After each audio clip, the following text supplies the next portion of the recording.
Hi, welcome to In a Pickle Knitting. My name is Donna, and this is a podcast about knitting and today about some sewing. Today is Saturday, February 3rd, 2018. I'm coming to you from the northern part of Virginia in the U.S. And welcome. If you are coming for the very first time, I'm so glad that you stopped by. I hope you see something that is of interest. And those of you who come back frequently to watch, thanks so much for coming back. And today I will be having a finished object and a couple of works in progress.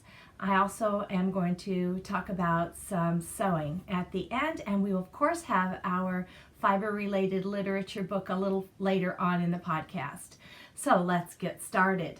So that finished object that I have is my Land of Sweets cowl. And this is a cowl that was designed for the Knit Vent event that Curious Handmade has done for several years in a row, whereby you purchase the Knit Vent and you'll receive 5 or 6 different patterns every week leading up to some part of December. So starting in November, going through some part of December, different projects to kind of take you through the holiday season. And the very first one this year was a cowl that she designed to go along with a mini advent calendar. There are so many different yarn dyers and yarn makers who sell these advent calendars, and I think she wanted to have something that you could create from using those little minis. So here is mine. It's going to have to go through a motion here. This was actually the last piece that I did. And that sort of peach color at the end, that was the beginning. And you'll notice there are some plain stockinette rounds. There are some that just have a simple little textured pattern. And then there are 2 different lace patterns. This one is repeated 3 times. And in the middle, there's a lace pattern repeated 4 times. And then at the end, you repeat that first lace pattern. So it's halfway through, it's the same both ends. So right about here is halfway. So if I get back here, maybe you can see most of it. And I will be putting a picture from my project page, the finished object page. I will put that probably at the beginning of the podcast. So if you wanted to see what it looked like kind of bunched up on my mannequin, you can get an idea there. I used the Nora George Advent Calendar that I had ordered, and it came in this nice box. But I didn't do it in December. I waited. I wasn't sure if I was going to do that cowl or not, and I decided to do it. The minis then. There were 20-gram minis, and I don't know how much because I wasn't weighing this, but I don't think you were using probably 5 or 6, 7 grams for each stripe before you change, so there was a lot left over. So I decided to take the 24 colors that I had after the cowl and add to my Coziest Memory blanket. So I'm going to show you there. I've not put all 24 in yet. I have put 9 of the 24. I'm trying to put 1 or 2 a day in, and some days I'm successful and other days not so much. So I will show you what I have added. I have added the 6 along this width and then 3 up here. So these are the same minis that are in here. And guess what? I still have left over. In fact, well, I'll show you a couple of them. I think I weighed 1 and I had 11 grams left over, but look at what's left over on the ones after doing 2 projects with it. So I had thought maybe I would make some scrappy socks, and I'm pretty sure I still have a whole lot left over. I'm not sure about that because I don't remember the fiber content of the minis. I ordered that advent calendar last year, and it seems like July or August. I know it was still summery when I ordered it, and I just don't remember, and I don't want to knit socks if there's no nylon. So I suppose I could contact Tracy with Nora George yarn and ask her what the fiber content is. It's fine in a cowl with no nylon and fine in my Coziest Memory blanket. But I will pull this back and show you what I have so far. This is the center. That's why that little mark is there, because in the center, I'm sorry, I hope that didn't bump the camera. In the center is where I'm then going in the 4 different directions with the decrease line. So I'm enjoying, once again, spending some time working on this blanket. I wish there weren't other projects I wanted to do, because I really would just sit and knit on this. I enjoyed a lot. Couple things I was going to tell you. I am using a size 2 needle, and I do have a set of signatures for this. I was enabled from the Legacy Arts podcast when Sue and Chelsea talked about enjoying the process of this blanket so much more with these needles, and I think because of the sharp tip. I enjoy very much using these. I really could have done even with a little bit shorter needles. I don't knit too much on straight needles anymore. But I also wanted to mention, I don't know if anybody else has trouble picking up stitches on their blanket or really on anything.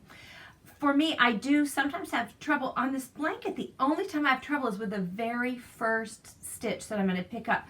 So I did want to mention, I don't know if probably everybody does do this, but I use a size 4 crochet hook to go through that very first spot and pull my yarn through, get it on my needle, and then the rest seem to go so easily, but that first one I just struggle so much.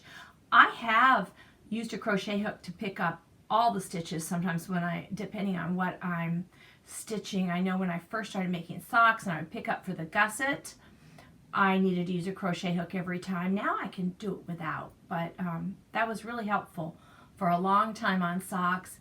And I think I made another shawl, and they were all separate pieces, and I used the crochet hook anytime I had to pick up. So I find that a really, really handy. When I first started knitting, I thought I was cheating to do that, but then I started thinking, I don't care. It gets the stitches picked up, and I'm not struggling. So what difference does it make as long as the end result is the same? So this is one of my works in progress, the Coziest Memory blanket, because I did spend time working on that, adding those 9 squares since the last time I talked to you. And then I have another work in progress that I've been spending time working with each day, and that is my pair of socks. And this is from Stitch Together Studio, is the maker of the yarn here. I dyed this a mini skein in this bright color that blends in quite well with the pink that's in the socks. There's lots of other colors in there. This colorway was called Dr. Tooth and the Electric Mayhem. It's a Muppets reference to their one of their character creations. So I've been trying to put about 1 to 2 inches a day on these socks. When I get to where the entire length of the leg and the foot and the cuff are at 11 inches, then I'll put my toe in and come back and add a true afterthought heel. I was going to do an afterthought heel where you put the waist yarn, and then when I thought to do that, I was like about here, and the leg was way longer than I ever make the leg on my socks. I don't like mine to go very high, so it's just not comfortable for me. So I think my calf goes out too much, and I'd have to do some adjustment or fitting, shaping, and I figure why bother. The commercial socks that I wear don't come even as high as my hand knit socks, so I'm not going to try and make them any taller. The other work in progress that I have is also a pair of socks, and this is in my Craft House Magic little sock bag that I love so much. But I recently, she had a shop update, and she had a matching DPN cozy. I think that's what you call them. So I thought, oh, I'm going to get that because the socks that I had in the bag right then, I am knitting on DPNs. And this is, as far as I've gotten, I have added, I think since I've shown them, I've probably added about this much. But I'm using a size 1.5 Carbons DPNs, and I knit mine on, with the stitches on 3 needles and use the 4th to knit with. which is a good thing because I lost a needle anyway, but that's how I do it, even if I hadn't lost the needle, but I did lose a needle. It was on a rare occasion to try to knit in the car without looking, because in the car I get car sick if I don't watch where we're going. So I thought, okay, I'll watch and I'll try to knit. And I was doing okay, not great.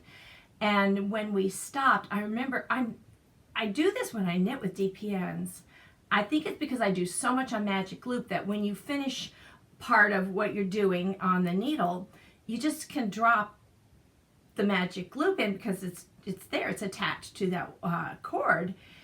And I find myself all the time throwing my DPN. I have to find it in my chair. Well, I was in the car knitting, and I think I knew it had dropped down, and I thought it went between the seats. So when we were getting back in the car, no, I think it was a little bit later, we then stopped someplace else, and I said, oh, I need to look and get my needle.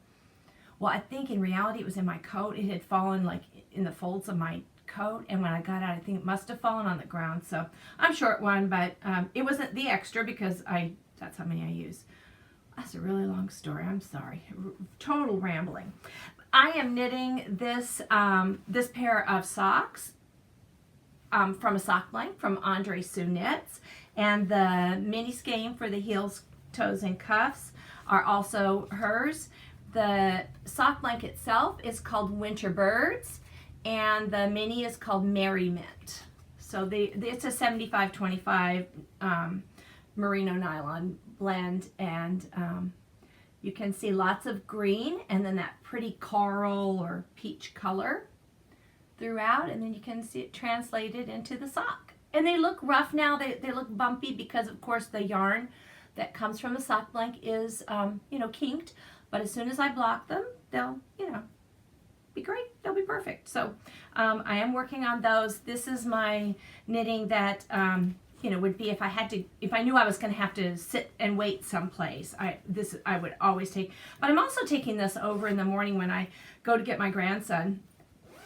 He's asleep in the morning when my daughter has to leave for work, so I go over there and wait for him to get up. And I take, this is easy to just, grab every day and knit on while I'm waiting for him to wake up before our day gets started. So that is pretty much what I've been working on. It doesn't sound like very much. And the reason that it hasn't been as much knitting is I have been doing a lot more sewing this past week. And also, if you're a subscriber, you might not have been interested nor watched, but if you also sew, you may have watched a tutorial that I made in 3 parts for creating a 3-zipper bag. And this was the bag that I sewed while making the tutorial. This was the finished product.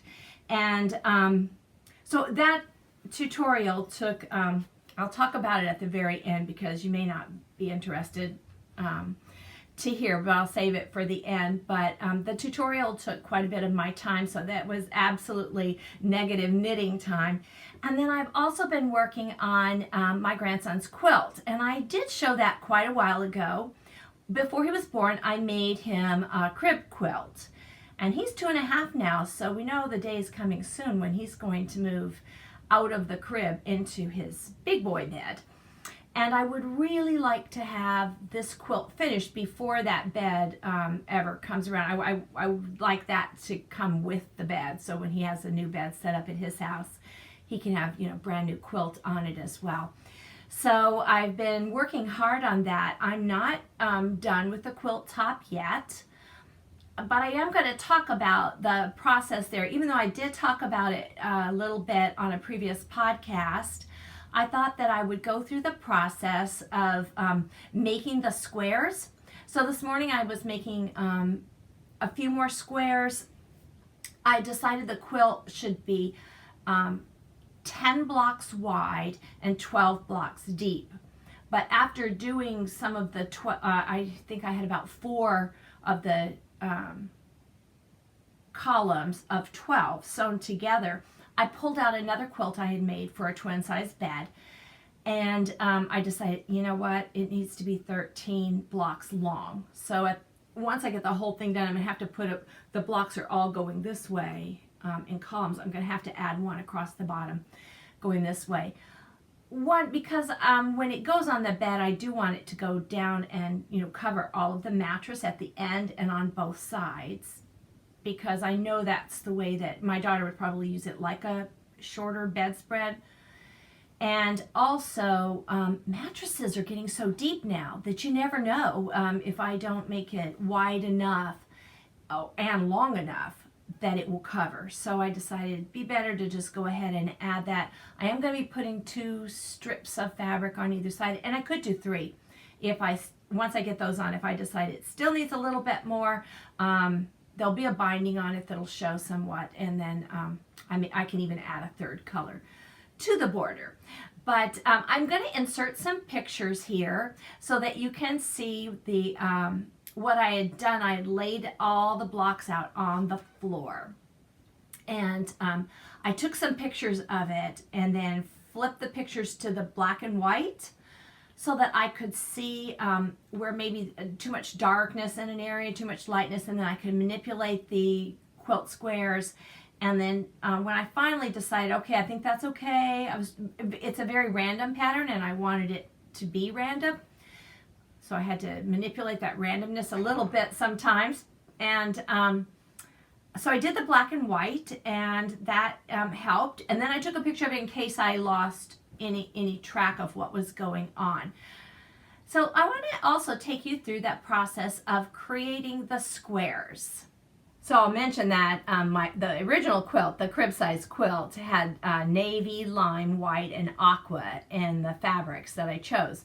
But for this quilt, I'm adding gray. So I found 3 different patterns of gray fabric to add, because the bed that his twin size bed has a headboard and footboard that are gray. So I wanted to integrate that color, make it seem more like the quilt belongs to the bed by adding some gray squares. So if you look at the original quilt, and I'll put a picture here, then you look at what the finished product's going to be here. It does appear lighter than, and it will be lighter because of the added gray shades, and 2 of them are fairly light grays. And the other is darker, so it does add a little bit more of a darker element to the quilt. So to do the process, I'll show you first that this is a little bit closer up of the squares that have been stitched together. And then I'll also show you the strips that I have already attached, because that looks a little bit different than the picture that was them just laying out and not attached to one another. So to create a 4-color square, all of the squares in this blanket are 4-color squares. I started with 8-inch squares of fabric in all of the different colors that I had. And then you put 2 squares together. So in this case, I have a blue and lime batik fabric and a white square. So you put those 2 squares right sides together. And then along one of the diagonal lines, I have that tool that you line up the center with your center and trace along either side, and that gives the 1/4-inch seam allowance. So you'd use pencil to trace along that, and you'll then have 2 lines to sew along. I pin the fabric together so that the 2 squares don't move apart when I go to the sewing machine, and then you stitch along the 2 pencil drawn lines and come back to the cutting board. I actually first always steam that seam just like it was right after I finished sewing it, just to relax all the fibers and the threads, and then cut along the center between the 2 stitching lines. And now you have 2 folded together. They look like 2 triangles, but they're in actuality 2 squares, and press them open. And so you'll then have a 2-color square, which you could use in this state. But for this quilt, I would then make another 2 squares out of 2 different fabrics. So in this case, I have the whale fabric and the lime green, and I'll make 2 squares just the same way out of that. So now I in essence, I have 4 squares, and I'm going to put them together, one of each. Although when I make them, I make all the squares, and I may not put the same 2 together. I just grab things to go together that aren't repeating the same fabric. So in this case, I am putting together the lime green and whale fabric with the batik and the gray polka dot. And you put them together along, right sides together, along the seam line. And I double check that the seam lines are matching up perfectly all along that seam line. That's not where you're going to be sewing, but I want to be sure that they are together along there. And then you draw a line the other direction, just like you did to do your original thing. You're drawing 2 lines, and you're going to go stitch them together and then cut them apart. And when you open them up, you now have 2 squares that each have 4 different colors, and they are the same, but they're different. So if you'll notice in the picture, the lime is on the same side, the gray and white polka dot is on the same side, but the 2 blues are reversed. So that's what you end up with. It's going to be reversed like that. And then I trim this up again, and I noticed on my cutting board that there is a diagonal. So I lined the seams up. This has been pressed. I didn't mention this has all been pressed, within an inch of its life. And lined up the diagonal lines with the diagonals on my cutting board. And then I use a ruler that, it happened to have a 1/4 inch mark there. It really helped because I could tell from what I was trying to make, I needed to be cutting along the 8-inch mark, 8 1/4 inch mark. So I would line the one line on my ruler up with the 8-inch, and then the actual edge of the ruler was at 8 1/4. And then I would just turn the square, trimming off all 4 sides, and you end up then with a 6 1/2 inch square. And that's the size square that I'm using. I thought 120 squares, but now I need 130 squares. And so I did already have 2 squares that were left over, and I'm making a few more to go with it. So I will get to the 130 squares to add those extra 10 at the bottom of the quilt and have it be long enough. Then I got the brainstorm that I really should make a pillow sham that has the same squares, and I could just make it out of a coordinated fabric, just pick one of the colors, or maybe 2 of the colors and make 2, but I think I am going to do a quilted one and maybe an additional one out of one of the solid colors, maybe the lime color, to do maybe a larger sham and then the quilted one in front of it is smaller. I don't know, I'm undecided there. But that's what I'm working on. I'm thinking that if I apply myself for the rest of the day, when I finish with the podcast, either this afternoon or tomorrow morning, I will finish with the quilt top and then make my decisions there as to what's going to happen for the quilting. So that's what I've been up with in sewing. So let's talk about our fiber book.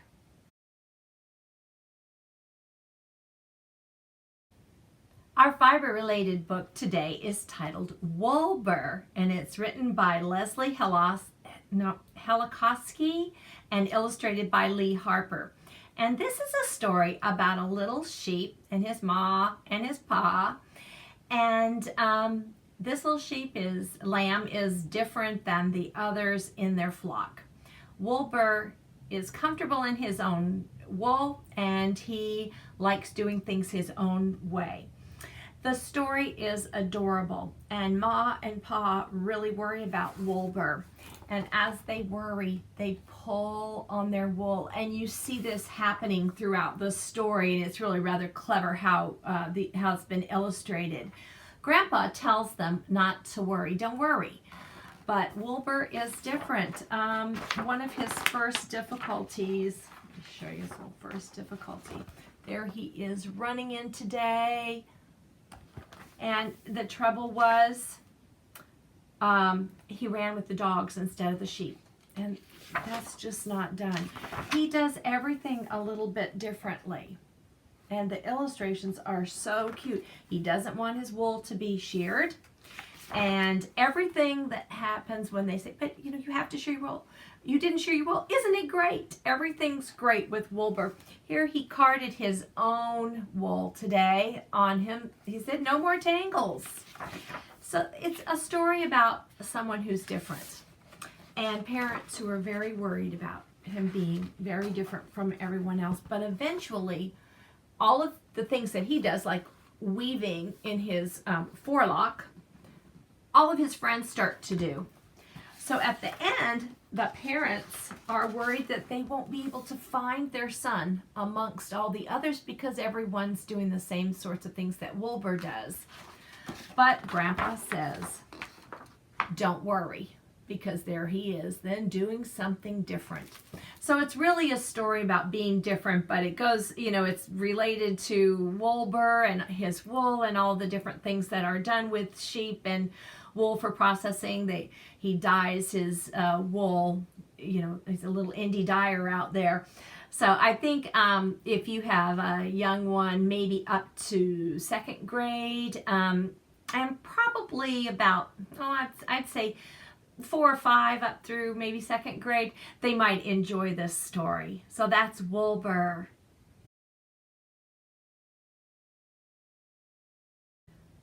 Time for some giveaways.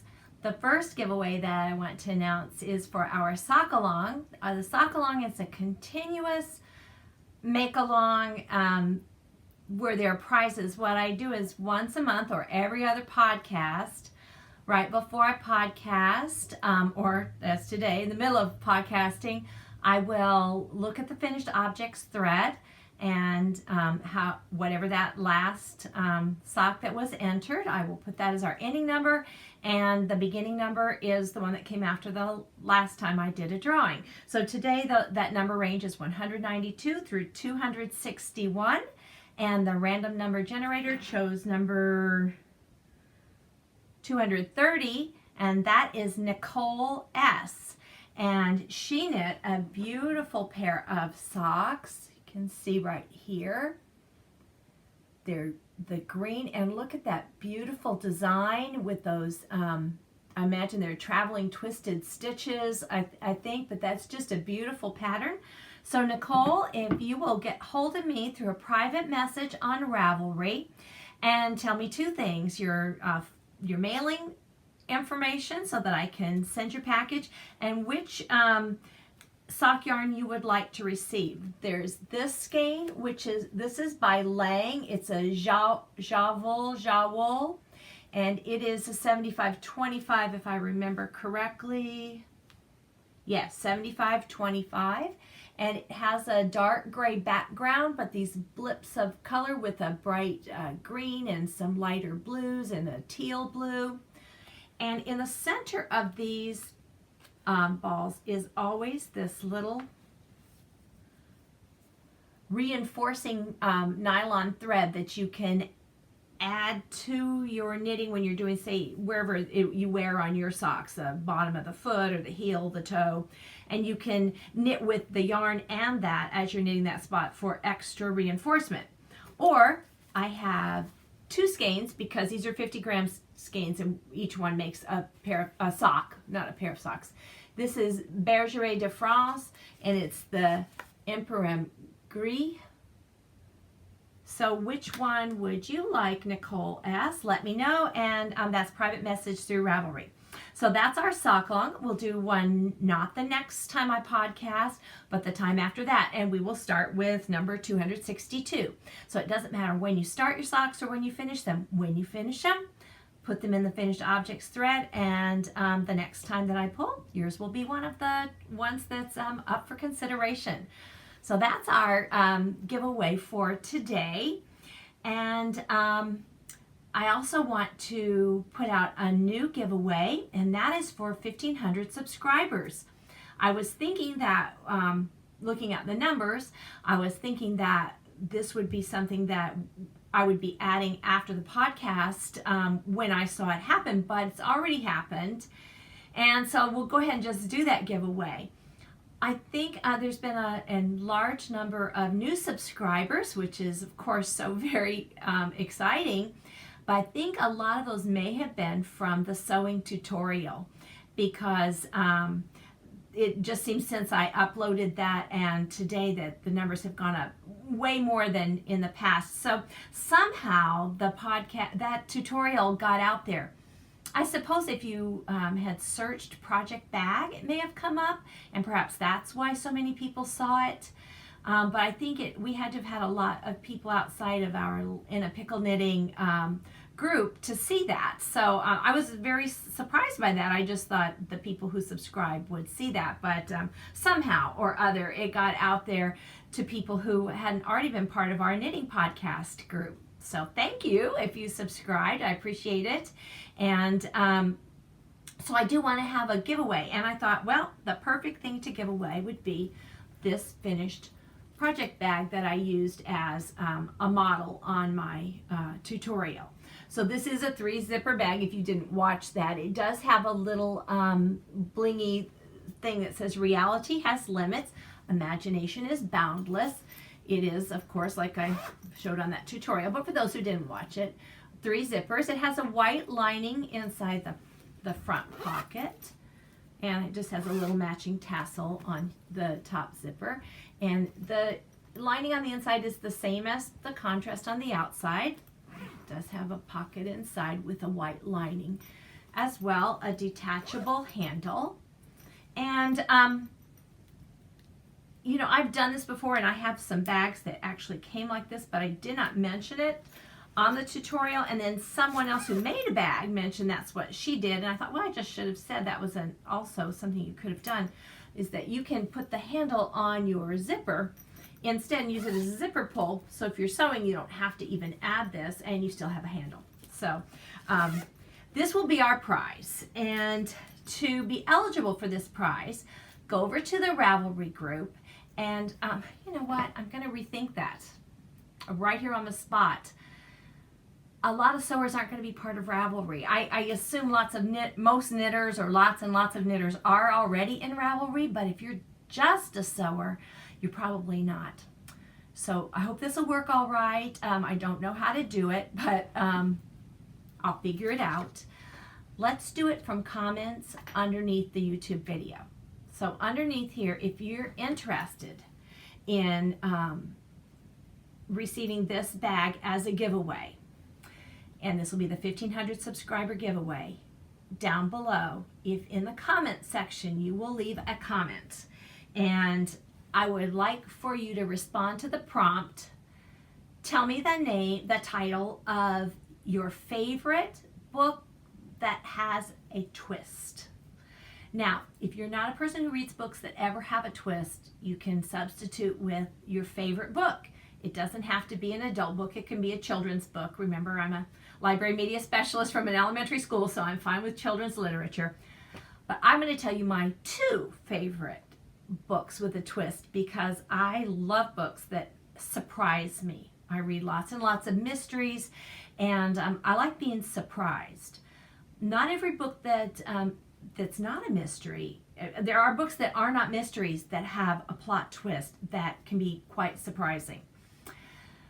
One of my 2 top books with a twist that totally surprised me. The first one is called The 13th Tale by Diana Setterfield, I believe.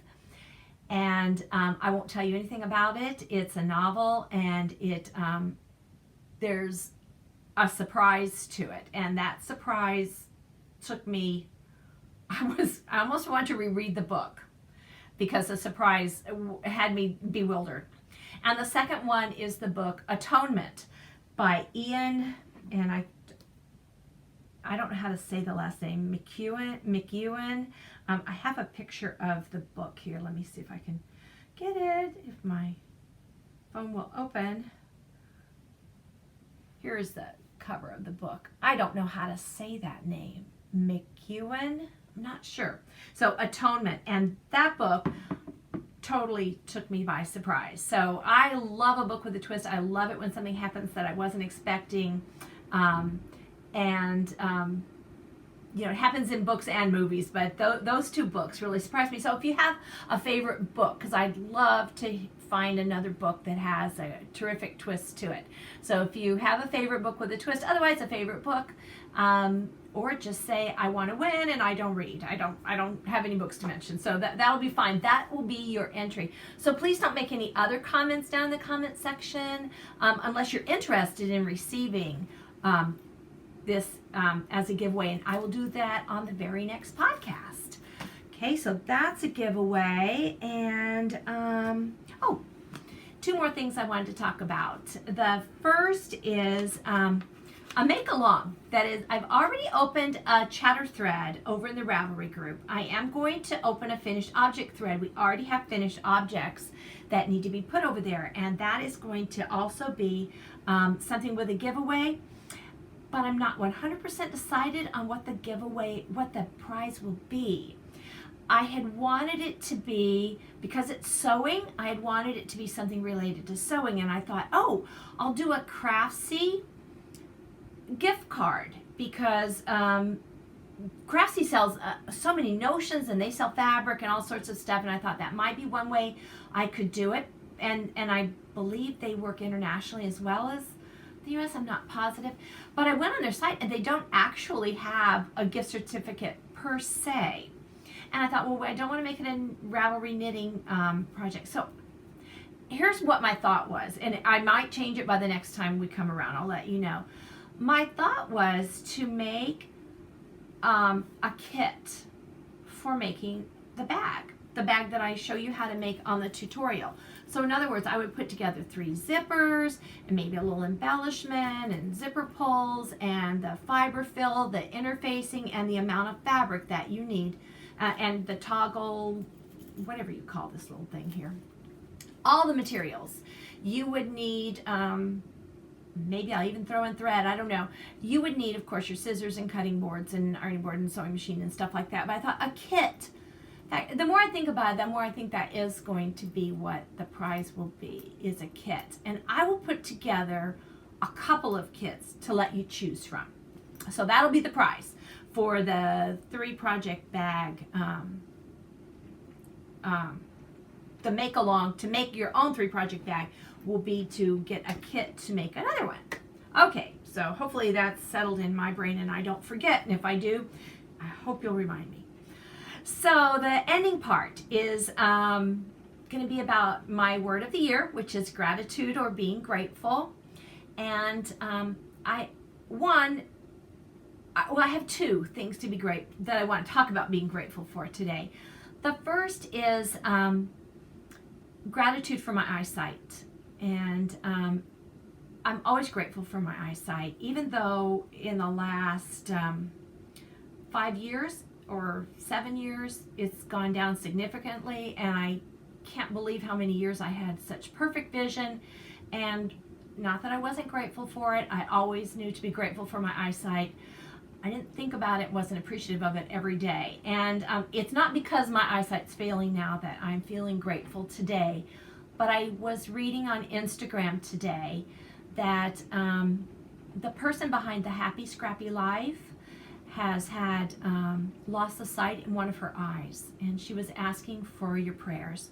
So if you know who this is, somebody that you know or follow, I believe she has a podcast, and I know she does the scrappy, well, I won't say anymore because I don't want to say it wrong.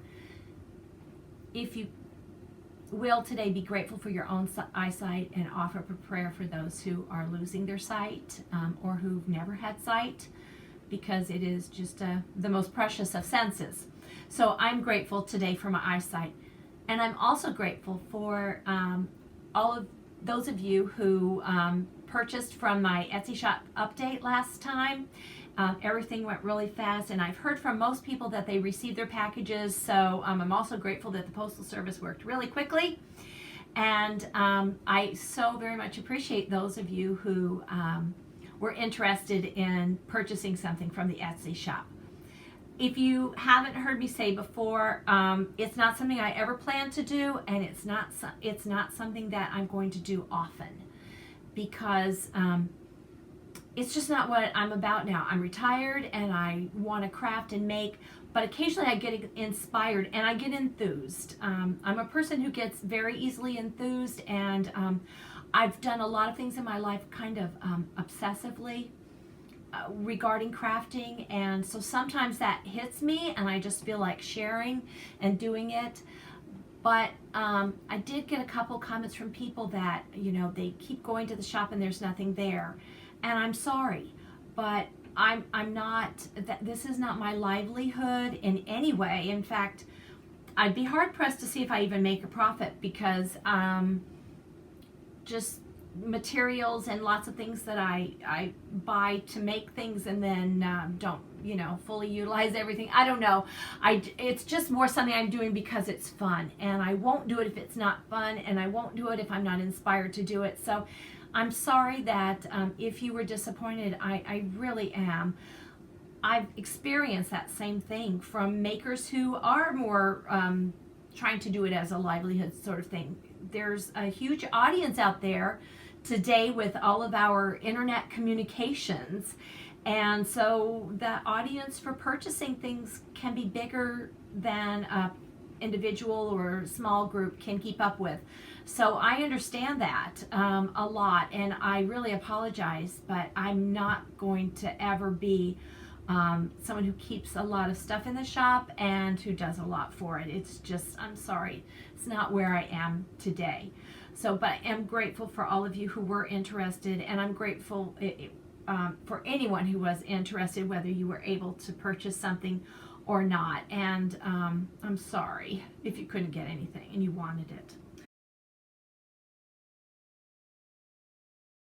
So I do want to do another along. We have the sock along going, and now we have a make along going in, if I didn't say too much about the make along, it is to make a 3-zipper bag, or to make a project bag that you modified from it, or just your own style project bag. It's a project bag. If you make my pattern, the 3-zipper bag, you can enter it twice in the make along, in the finished object part. I'm going to do a drawing though from the chatter thread and the finished object thread. So I think I'll just make several of the kits to make a bag, and we'll offer the same price in both. But I wanted to show you my supplies, or my plan for making my 3-zipper bag. So I'm not going to enter it, for price, but I am going to make another one, and I'm going to use these fabrics. And these are all fat quarters that I got at a quilting shop. So this one is a little bit more pink, and these seem a little more rose. I am going to use a gold this time. It's kind of tiny, so I'm going to have to adapt my handle, the strap a little bit, because it was smaller. I'm going to use, I wanted to use what I had on hand, and I had these, and I think the off-white zippers go well with these colors, and then I have this brighter color for the inside, which I think will be this fabric. So I think usually you can get, these aren't exactly directional. It's that lining piece that sometimes you need to turn it different ways. So this is not directional. I can go either way. What else do I want to say about this? So fat quarters will work for this to make a bag.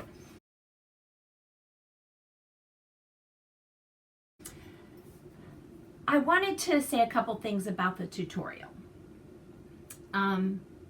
I wanted to make it, it's just because I wanted to share that this is something that, I've made so many bags and made a huge mess out of so many, and finally came up with this one, and thought, I'm gonna film a tutorial. That being said, what I had offered this bag, one of the 3-zipper bags, for our 1,000 subscriber giveaway. And then when I went to, after I'd said it, I was gonna, put it in plastic, or however I was gonna ship it and just have it ready to go. And I was just opening, every pocket to make sure everything, looked good and was, clean.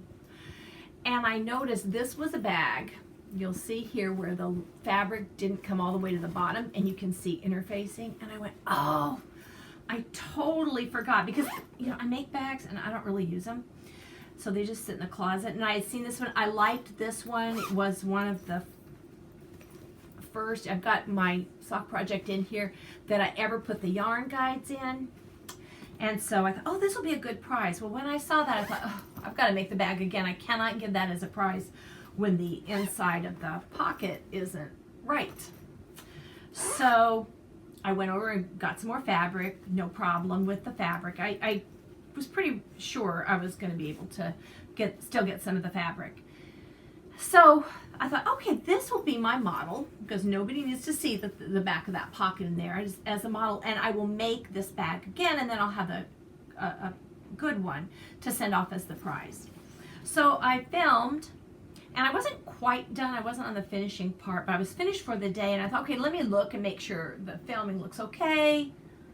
Well, the filming of the sewing part looked okay, but when I was filming the pieces that you cut out part, I do all my filming on my large iPad, and I'm holding it, and oh my goodness, you would have gotten seasick watching it. I thought, I can't use this. All of this has been done, and now I can't even use that bag because it's nearly done. And I'm not going to go out and buy more of that fabric to make yet a third bag so that it matches the finished product. So I thought, okay, just start from scratch. So this is entirely my fault, but that was 2 days gone. A lot of knitting time just gone so that I could do the tutorial. So I went and found other fabric, and I didn't quite exactly have, I had to use a different fabric here and a different color for the lining. Okay, it was okay. The main fabric was the same. I thought I can do that. But all of that said and done, there's then editing. And if you've never done a project that needs a lot of editing, this one needed a lot. I had probably 60 segments, and a lot to speed up and a lot to cut out. And so editing was about 4 hours. And then, you know, you've got to get it uploaded. It had to be uploaded in 3 different parts. What I guess I'm trying to get around to is I've given about 4 days of my life towards that tutorial. And you have to know, if you don't know, you should know that when people podcast or do tutorials, it's the goodness of their heart and their time. And so at the end, when it was uploaded, so many people have said so many really, really, really nice things about it. But a couple of people have wanted something else that it didn't have. And in order to add that to it, I need to take the tutorial down, or one segment of it down at least, add that part to it, and upload it again. And at the time I was getting these messages was at the end of the Etsy shop update and a busy week for me and the tutorial. And I'm just gonna, I did a screenshot of the sleep I got that week. I'm gonna put that up here. So it was the end of a long week, and so being asked then to go back and add something to it that wasn't there, if it had left something out, a step, I would have been the first to go in there and fix it, but it wasn't. So I'm just going to say I'm not adding more to it. I know it doesn't have a materials list, but it does. All you have to do is watch it and jot down your sizes, but I'm not going to add that. And if that means whatever it means, that's what it is. At this point, I've recuperated in my sleep, and I certainly could do that, but a bag can be made without me doing it, and so I'm not going to. But I am going to add a 4th part for some modifications, because I thought it would be nice to give the directions for how to add those little yarn guides, and I have a couple more things that I am going to add to that as soon as I get a chance. So there will be a part 4 that'll just simply be modifications. And we'll see how, maybe somebody will let me know whether or not I really should, in that part, maybe add a piece for a list of what supplies and what sizes to cut out. But I'm not really inclined to do that right now. So sorry to end on kind of a negative note. I really don't believe in putting negativity out there at all, but I did want to explain and maybe sort of show why I have not responded to adding anything else to the 3-part tutorial. Okay, well, thanks for joining me today. If you've listened this far, I totally appreciate it, and I hope you found something today of interest, and I'll see you next time. Bye-bye.